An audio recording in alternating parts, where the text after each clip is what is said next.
سلام دوستان، امروز میخوام سه ویژگی رو به شما معرفی کنم که اگه یکی از این سه ویژگی رو داشته باشید شما یکی از افراد معروف اینستاگرام یا یوتیوب در ایران میشید.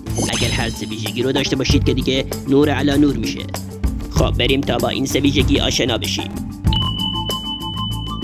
خب ویژگی اول اینه که شما حتما باید دختر باشید، چون طبق آخرین آمارها ما در ایران حدود 16 میلیون و 100 هزار نفر حول بالفعل و در این زمینه دختر ساده بودن نیم نمره و دختر بیرونی یک نمره کامل را دارد.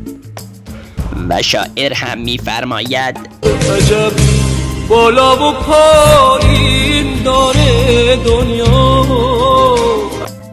ویژگی دوم اینه که از آبروتون نترسید، یعنی براتون مهم نباشه که فحش بدید، برقصید یا کاری کنید که برای شما حرف در بیارن.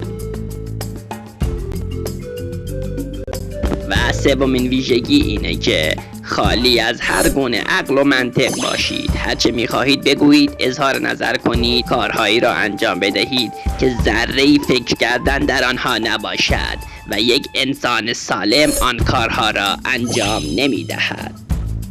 کانال خاکبرسران را دنبال کنید تا با خاکبرسران موفق ایران و جهان آشنا شوید.